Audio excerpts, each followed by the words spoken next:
Hello, guys. I think it is recording perfectly fine. I always start the episodes like that, but I'm always worried that it's recording like too loud or like something's happening. I don't know. I just got a notification from Regina. Regina, you just distracted me. Anyways, welcome back to Adulting But Not Really. Today's episode is actually, I think my parents probably read this. See, like I'm gonna out my mom real quick, but they don't tell me that they listen to the podcast, but then they'll send me a reel relating to something I said in the podcast, and it's like, you're slick but you're not really slick. Like, I know what you're trying to do. So they definitely, either they listened to this or they definitely saw the title of it, and I think they're gonna be so intrigued to hear my perspective on this, because we've never really had like a conversation about it. So today's episode is around the Canary Islands and centered around my viewpoint on growing up in the Canary Islands, how it was to grow up in the Canary Islands, because well, a little recap again. So last weekend I was in the Canary Islands. That was my last trip ever. I have 3 weekends now in London before I go back to the US, and I'm so excited to just, I mean, I've already been living in London for more than a year, but I'm so excited to just chill, be in London for 3 weeks, just do my uni work, just explore the entire city with my friends. I have friends I have Agnes, like people from like around England coming to visit me in London. Like, I'm so excited to just explore all of London, find new coffee places, find new cocktail places, go out, just enjoy the city. I'm so excited to just immerse myself in the city. It's been sunny every morning for at least an hour, which is more than enough for me. I went on a run this morning in the sun. I literally went on a run in the sun in shorts. I'm in short sleeve right now. I ran around a new like pathway around Tower Bridge. I literally soaked in the sun. I had a matcha on my way back walking. I had to spoil myself. I was just walking around in the sun with my matcha, listening to my podcast after my run. All like, oh my god, it felt like summer. I'm so excited to go read in the park. Are you kidding me? I'm so excited to be reading in the park and like laying down in the grass in a picnic like blanket. I'm so excited to just, and I love the city when it's spring. Last year, all of April, I spent it every single afternoon classes. I spent it every single morning in the park reading or doing work. It was amazing. Oh my god, it was amazing. It was the best time of my life, and I'm so excited to get back to that and have a full month to do that. So that's like my expectations for the next 3 weeks in London, and then I go to Miami for a week, and then I'm in Boston for 6 weeks. And then after that, we'll see how much longer I have in Miami before I go back to Spain. But that'll be fun. But yeah, so basically, I went to the Canary Islands this weekend, and normally when I go to the Canary Islands during the semester is for a weekend. I go once a semester to see my grandparents and family, and lately I've been bringing friends. I literally don't do it on purpose. The last 2 times I've been to the Canary Islands, I buy the ticket by I buy the ticket thinking I'm gonna go by myself and just see family, and then a week or 2 before I leave, I have friends coming up to me and being like, can I go? And I'm like, well, this is how expensive the ticket is. Like, I have to because I need to see family. But like, just like a little warning, like this is not like it's probably not gonna be like a 50 pound, like, especially in the spring. Actually, in November it was cheap. But now in April it's an expensive flight because the weather's nice in November, but it's not as nice as now. So I warned them, but they still wanted to come, and somehow I always end up with like a new pair of people coming to the Canary Islands with me, which I'm not complaining because it was super fun. But I don't do it on purpose. If my parents are listening to this, I fully thought I was gonna go by myself to see family. And that was just about it. And I was not mad about it, and I was really excited. But I'm never gonna turn down going with friends back home. So so back to the whole point. I go to visit family, and lately during uni life, whenever I go back to the Canary Islands, it's like I have a little moment. I don't know how to explain it. Lately I've been appreciating it. I guess it's because I live in London where I don't have the beach, and in Miami I do have the beach, so it's not as much of an appreciation when I'm in the Canary Islands. But I will get into that on how that's debatable. But yeah, I don't know, every single time I go back home, I feel even more and more a need to be there longer, or to really appreciate it, really take it in, and really immerse myself back in my culture.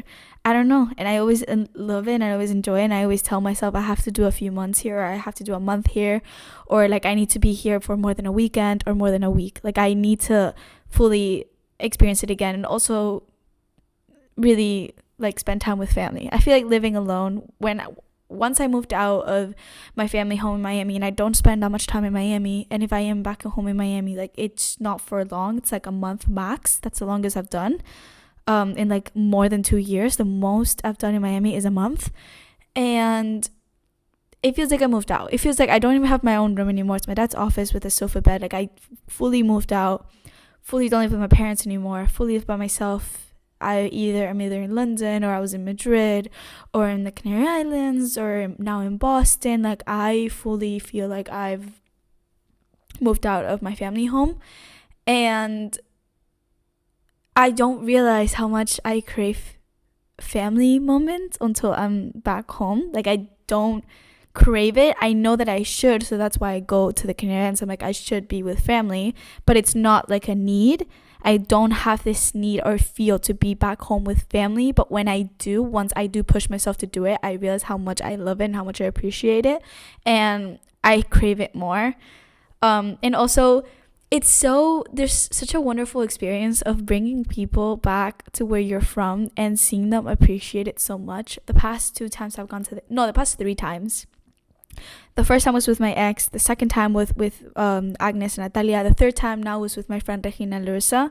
Those 3 different trips with 3 different people that are not from the Canary Islands, that I took them there and I showed them the entire island. Some even 2 islands, or 3 actually. My ex, I showed him 4 islands. It's so wonderful seeing other people appreciate something that, like, because when you grow up somewhere, you don't really appreciate the beauty of it, because it's your day-to-day. Simple things like a bridge that I would have to drive by to go to school, and it was in the middle of like a beautiful cliff. I had never realized that it was like a really pretty cliff. Like I've always thought, oh yeah, whatever, the mountains. And then my friend Agnes would literally look out the window in the car and be like, oh my god, this is beautiful. And I would be like, oh my god, wait, it is. Like I hadn't realized how beautiful it is. Or Regina, she cannot stop talking how much she loved it. She couldn't stop being like, I love it here, is my favorite place on earth. And she's traveled a lot, so it really meant a lot coming from her. So it gave me a different perspective of, wow, no, it is beautiful. Like it is so amazing. This is so nice. It's so beautiful to see other people really appreciate and love where you're from and your culture without you having to push it. Like I just took them there, and by themselves they were just really appreciating it, and they couldn't stop thanking me for taking them, or they couldn't stop thanking me for showing them the island and telling me how much they love it, how beautiful it is, and like being like, I need to come back here. It was such a wonderful experience. I really do recommend like showing around where you're from to other people, because you see a whole new perspective of that place, and you gain a whole new aspiration for it, I guess. Anyways, so going back to growing up in the Canary Islands. So a little story of my life. So I was born in Las Palmas in Gran Canaria, and I grew up most of my life in a house in Telde, which is near the airport in Gran Canaria. So and I did Segunda Maracete. Basically, I did my entire childhood till I was 10 in Gran Canaria, but different parts of the island. Like I was born in the capital. The island's not that big, so it really doesn't matter. But if you're from Gran Canaria, like you know more or less where I'm like going with this. But I was born in the capital, but my house was in a beach called Playa El Hombre, which is like a surfing beach, which is like 20 minutes from the airport. The city's like 30-40 minutes from the airport. And, well, city, quote unquote, it's like as much city as you can get in an island. And then Tamaracete was just like another part of like a little bit more in the outskirts of the city, but kind of near Las Palmas, another like neighborhood. And that's where I had my school, and it was like a 30-minute drive to school every day. And when I was little, I didn't think it was much, but then now I think about it, my high school and my middle school in Miami was like a 10-minute drive. With the Key Biscayne cyclist, it was longer. I have beef with the cyclist in Key Biscayne. If you're hearing this and you're a cyclist in Key Biscayne, I have beef with you, because there's no way I'm driving to Key Biscayne. I'm driving to my high school in the Key Biscayne Bridge, there's a cycling lane, and then you all, the 20 different cyclists, are trying to compete with each other. So you all get on the freaking car lane, stop traffic for no fucking reason, and I can't even pass. And now I have to get either late to school or late to whatever meeting I had, or damn it, dude, I have to be in the car for longer for like a 10-minute drive that it could easily be a 10-minute drive, but it's a 20-minute drive because you decided that you want to pass Juanito on the fucking bike and go in the car lane. Anyways, those little rants. Some people get it, some people don't. It was crazy. It was a crazy world when I was driving to school every morning back then. Anyways, back to the point. So I lived in Canarias until I was 10. Then I did from 10 to 18 years old in Miami. So I did 10 years in Spain. Yeah, 10 years in Spain, 8 years in the US, and now I've done 2 years in the UK. But honestly, it's not really been 2 years in the UK. It's been like I do 6 months of the year in the UK, and then the other 6 months, like 3 in Spain and like another 3 in the US. It's like weird. It's like a combination of all of them, but most of the time is in the UK. Although the entire time I'm in the UK, most of the weekends I go back to Spain. So I think it's honestly split half and half between the UK and Spain, and then just a little sprinkle of the US. So anyways, so back to the whole point. So that's basically like a time frame of my life. So for the first 10 years of my life, I lived in Gran Canaria. And I do want to make a whole other episode about growing up in Miami, because that's just an entire adventure in itself. And I do want to put a disclaimer that this is my own personal experience with the Canary Islands. This is my own personal experience with Miami. Everybody has a different experience. Everybody lives completely different lives, and everybody has a different perspective on the places that they grew up in. So if you're from the Canary Islands and you're listening to this, no judgment if you had a completely different perspective while growing up there, or a completely different perspective on the place. This is my perspective. This is the way I felt growing up there. And then also when it comes to the Miami episode, same disclaimer, but that will be a completely different episode. Anyways, we're already in 13 minutes and I haven't really gone in depth with all of this. So one thing that I noticed, especially going to visit with my friends and showing them around the island, is that the culture in the Canary Islands, and I think also in Spain in general, but especially in the island, it's very much slow. It's very slow. It's very chill. It's not hectic Miami. It's not hectic London. It's very much everybody's living a very slow life.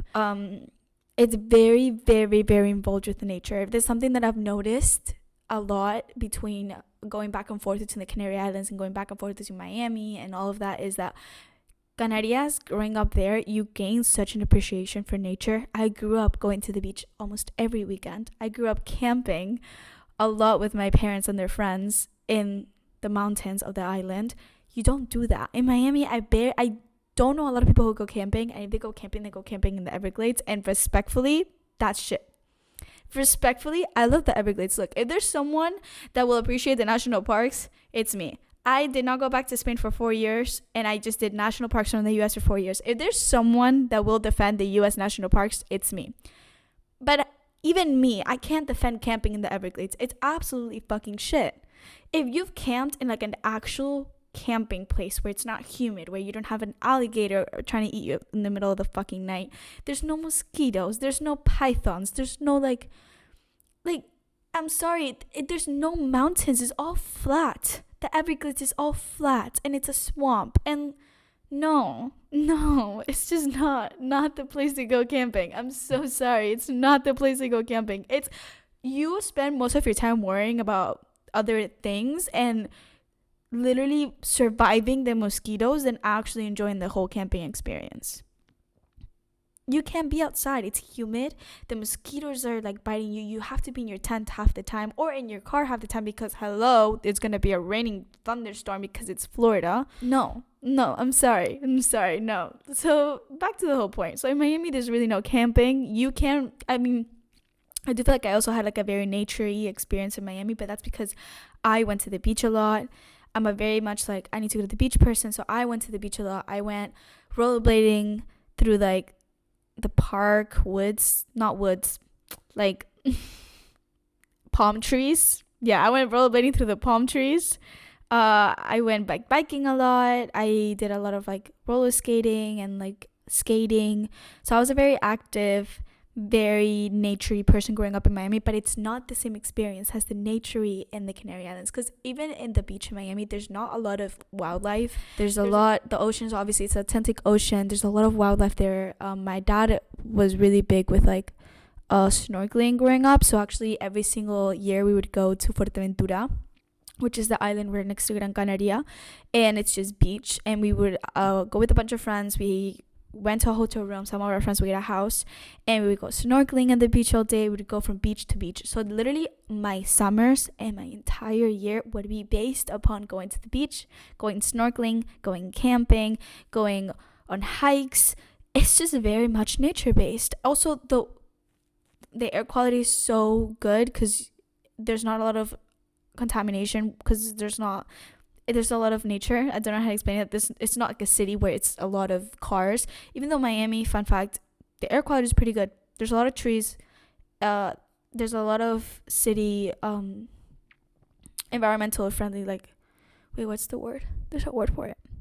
The city is very, very environmentally thought out of. Like, there's a lot of trees everywhere, and believe it or not, it's very spaced out. One thing about Miami is that it's a very spaced out city. It's not just one city. It's like a mini neighborhoods all spaced out. That's why you need a car, which is like the pros and cons of that. But anyways, so the whole point of that, the way of living in Canarias is very much focused on nature, slow life. The food is really, really good. Well, the typical Spanish food revolves around potatoes. So a lot of potatoes, a lot of seafood. Honestly, I grew up eating a lot of seafood. And very plant-based. I don't know. I feel like my diet in the Canary Islands was really good. I feel like my way of living was really good. It was all very nature-based. Also very, very social. But again, that goes back to the whole Spanish culture. How Spanish culture is very, very social. You're constantly with your friends. Even during the week, your parents can hang out with friends. I feel like in the US, during the school week or during the work week, I don't see a lot of people meeting up with their friends or their family friends. Or it's just really weird to see like a mom meet up and have like dinner with another mom in the middle of the week. I don't see that happening a lot in the US. I feel like it's very individual, very focused on your work, go home, do more work, or go home, just be with your family, don't make plans with other people, which is very interesting. Also, I remember growing up, I guess it's like whole Spanish culture, but I remember growing up and go into the park that had a little cafeteria or a cafe or even like a pub. Well, I guess in England we call it a pub, un bar, una cafeteria, un bar. And the moms would all bring us there. We all had like a little parks to go play while the parents have a beer or they have a coffee. And it was social for both parties. It was social for the kids and also social for the parents. And I don't see that in the US. I see in the US is the kids being dropped off by their parents and being let out into the wild, which is fun for the kids, but the parents don't really have much of a social life. I feel like you're most closed off. I feel like it's harder for a parent or even an adult to have a very specific social life within the US. And Spain's very much prioritize the adult social time as well as the kids. A very niche thing about the Canarians growing up, which is my personal experience, is that I had a lot of barbecues and like beach days with family friends. I remember on weekends most of the time. Also, I got really lucky that I lived in like a really big house in a beach town. So, and we had a pool and everything, like honestly pretty solid.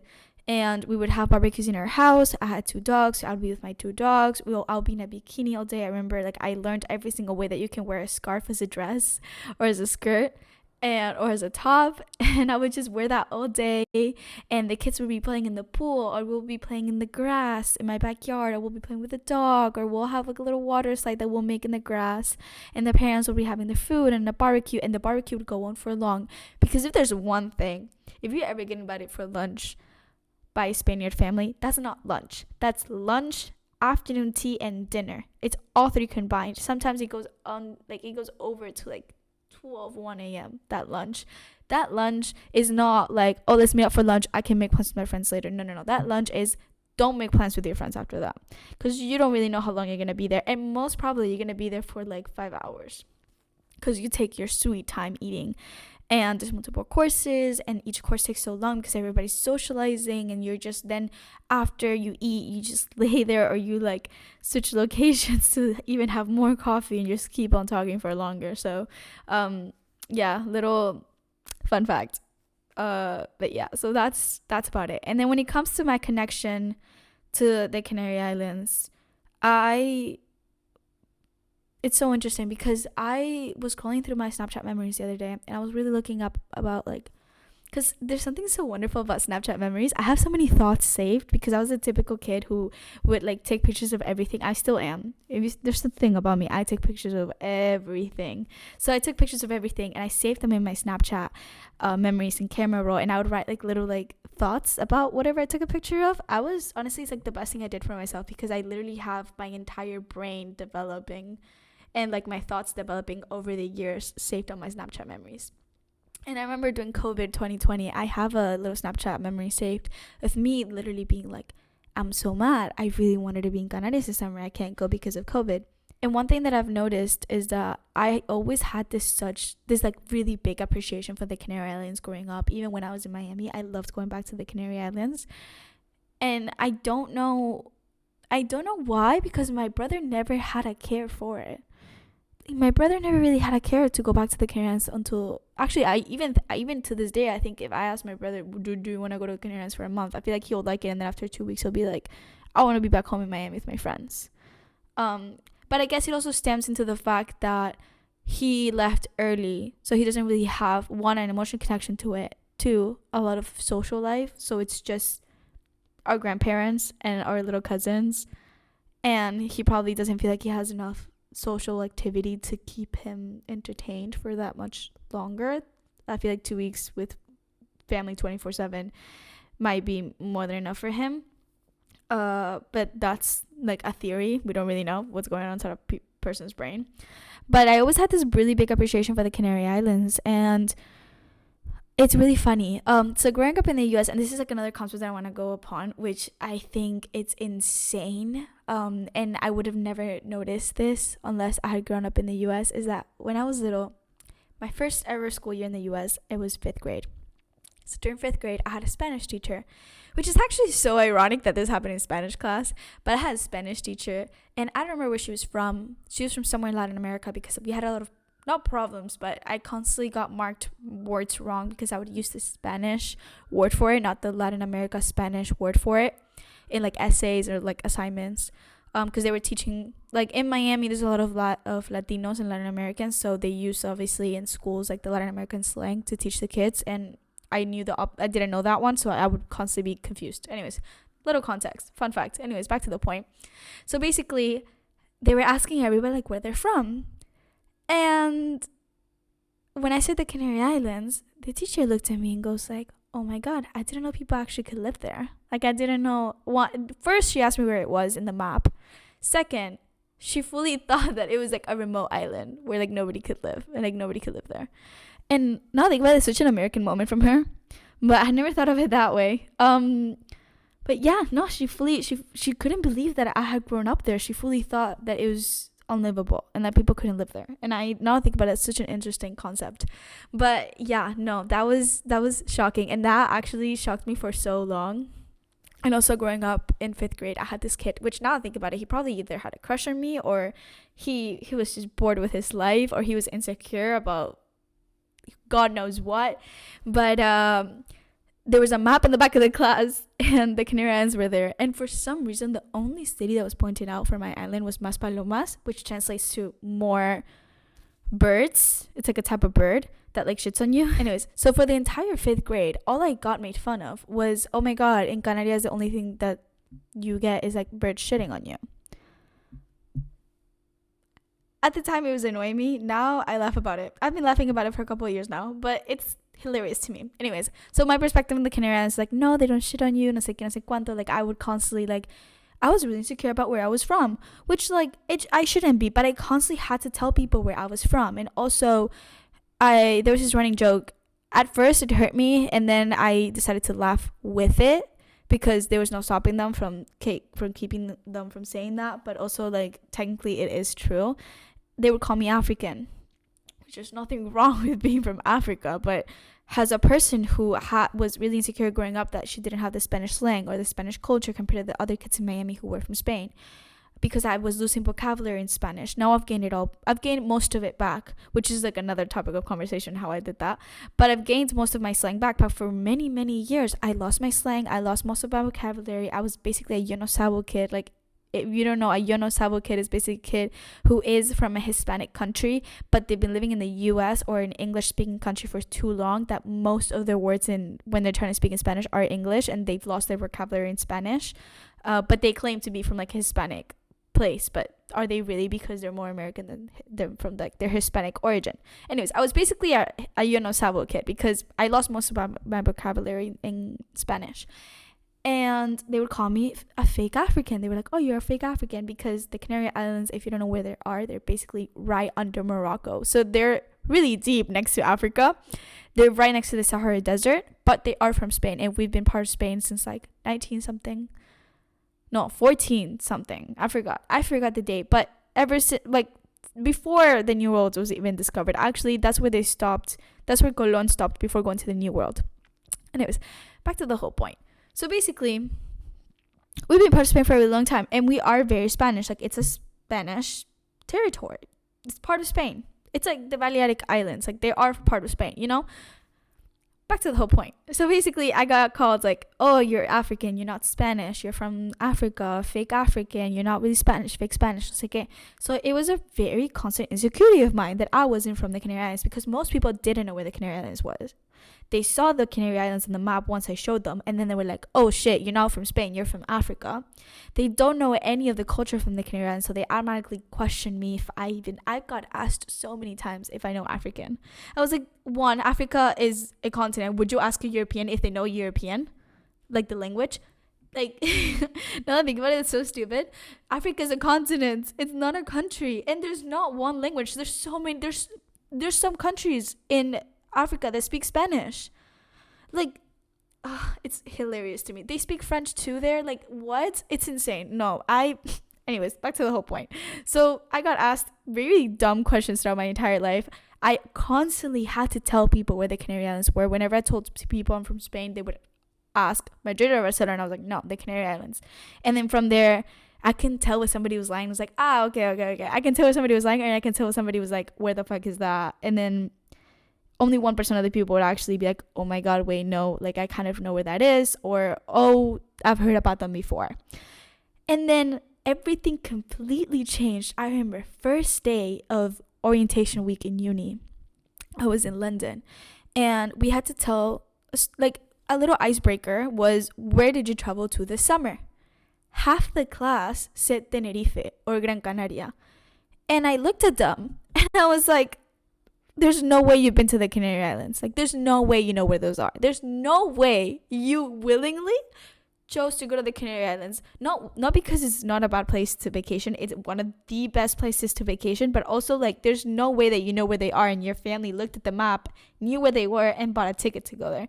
Because my entire childhood, I've been telling people where they are. I've been defending this place. I've been defending my geography. And somehow, like, when I told people, oh, I'm from the Canary Islands, they're like, oh my god, I've been to Tenerife, or oh my god, I've been to Gran Canaria, or I was in Lanzarote taking surfing classes last year, and they would show me pictures. And for me, it was crazy, the fact that people were like vacation, like Europeans were vacationing in the Canary Islands. But then, taking a step back, the past few times I've been to the Canary Islands, it really did click in my head, even though it clicked in my head more than a year ago, but it really did sink in. When you're little, you don't really notice little, like, things. You just go happily live with the flow. But I've always noticed that the south and the north of the island, the people were different. They looked different. I've always noticed that the north of the island, it was a lot of Spanish, a lot of tan people, a lot of people who looked Spanish. In the south of the island, I've always noticed that there were a lot of tourists. But I never really asked my parents where those tourists are from. And I've never really taken a deep look into the supermarkets, or I've never really taken a deep look into the hospitals or the language that there's people were walking by were speaking. And the last few times I've gone, I've noticed that most of the hospitals in the south of the island, which is the touristy part of the island, are written in German or or English. They're not even in Spanish. There's a lot of Germans that I hear around. There's a lot of Swedish people that I hear around. Like, I fully hadn't noticed how touristy the Canary Islands were, which is so funny because I did grow up in the Canary Islands. I did see these people. I did notice the change between the south and the north of the island constantly, and the type of people that I would see on the street. I did notice the fact that there were so many hotels in the south, and that we would stay at hotels in the south for like vacation, and I would see people like that were pale, sunburnt to the core, and I would just get tan because I grew up in the island. So like my skin is just really good for the sun purposes like that.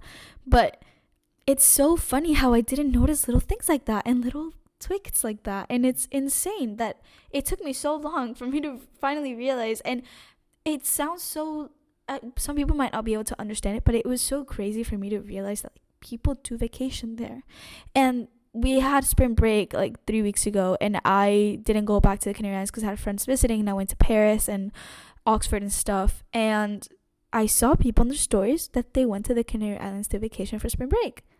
And for me, that was crazy. Like, obviously, it's not crazy because I'm used to it by now. Like, it's been 2 years of me fully seeing people already knowing where the Canary Islands are, and me not having to defend myself, and me not having to defend my nationality and tell them I am Spanish, and not from, like, Morocco. But it's crazy. Like, for me, it's crazy to this day to see people willingly, without me having to introduce to them the idea of the Canary Islands, for them to already know what the Canary Islands are and choose to vacation there, which again, it is an amazing place to vacation to. It's one of my favorite places on earth, but that to me is insane to this day. Anyways, so back to the whole point.